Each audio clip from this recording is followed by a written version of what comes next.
My sister had a trenchant way of cutting our bread and butter for us that never varied. First, with her left hand, she jammed the loaf hard and fast against her bib, where it sometimes got a pin into it and sometimes a needle, which we afterwards got into our mouths.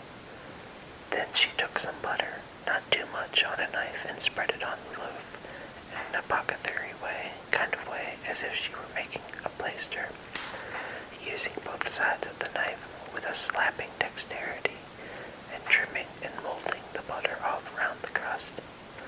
Then she gave the knife a final smart wipe on the edge of the plaister, and then sawed a very thick round off the loaf, which she finally, before separating from the loaf, hewed into 2 halves, of which Joe got one and I got the other.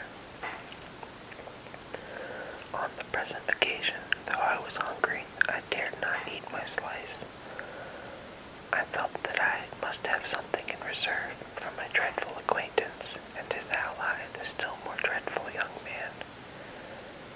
I knew Mrs. Joe's housekeeping to be of the strictest kind, and that my larcenous researches might find nothing available in the safe. Therefore I resolved to put my hunk of bread and butter down the leg of my trousers.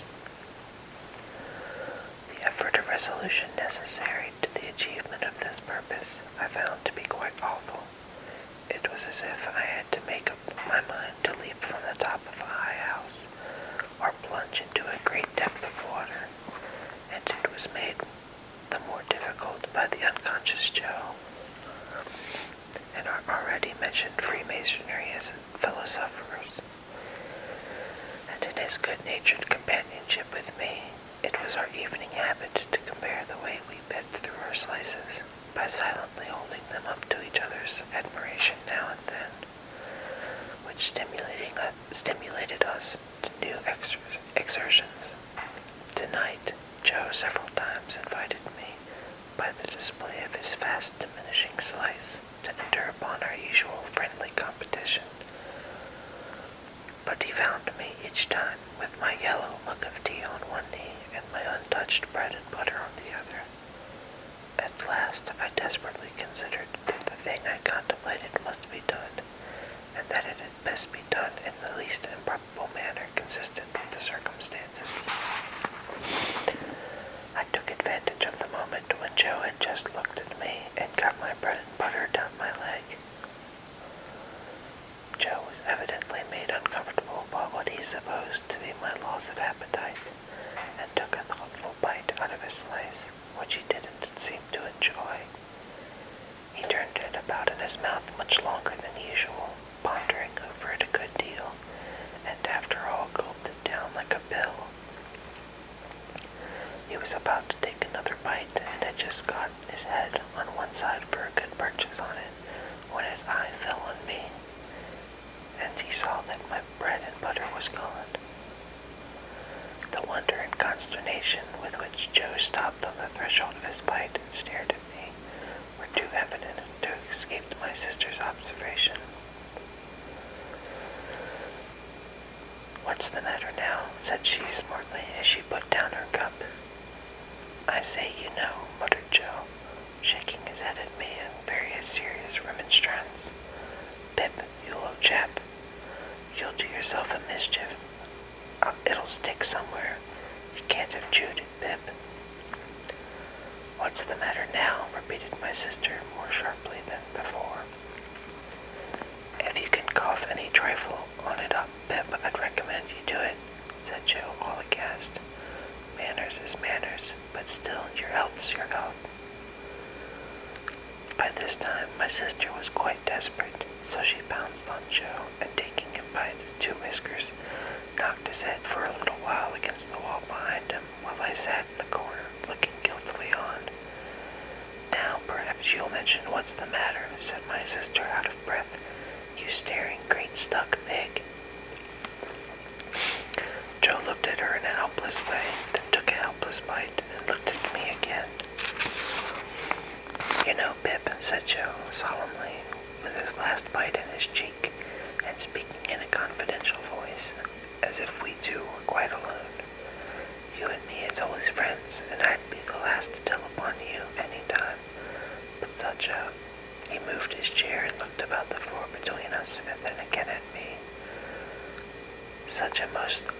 common bolt as that. Been bolting his food, has he? Cried my sister. You know, old chap, said Joe, looking at me and not at Mrs. Joe, with his bite still in his cheek. I bolted myself when I was your age, frequent, and as a boy I've been among many bolters, but I never see your bolting equal yet, Pip, and it's a mercy you ain't bolted dead. My sister made a dive at me and finished me up by the hair, saying nothing more than the awful words, "You come along and be toast." Some medical beast had revived tar water in those days as a fine medicine, and Mrs. Joe always kept a supply of it in the cupboard, having a belief in its virtues correspondent to its nastiness. At the best of times, so much of this elixir was administered to me as a choice restorative that I was conscious of going about smelling like a new fence. On this particular evening, the urgency of my case demanded a pint of this mixture, which was poured down my throat for my greater comfort, while Mrs. Joe held my head under her arm as a boot would be held in a boot jack. Joe got off with half a pint, but was made to swallow that, much to his disturbance as he sat slowly munching and meditating before the fire, because he had had a turn. Judging for myself, I should say he certainly had a turn afterwards, if he had had none before. Conscience is a dreadful thing when it accuses man or boy, but when, in the case of a boy, that secret burden cooperates with another secret burden down the leg of his trousers, it is, as I can testify, a great punishment. The guilty knowledge that I was going to rob Mrs. Joe.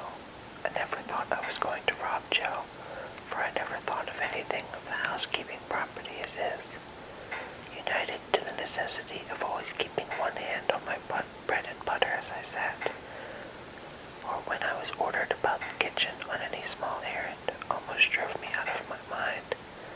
Then, as the marsh winds made the fire glow in a flare, I thought I heard the voice outside of the man with the iron on his leg, who had sworn me to secrecy, declaring that he couldn't and wouldn't starve until tomorrow, but must be fed now. At other times I thought, what if the young man who was with so much difficulty restrained from impersing his hands in me should yield to a constitutional impatience, or should mistake the time, and should think himself accredited to my heart and liver tonight instead of tomorrow. If ever anybody's hair stood on end with terror, mine must have done so then, but perhaps nobody's ever did.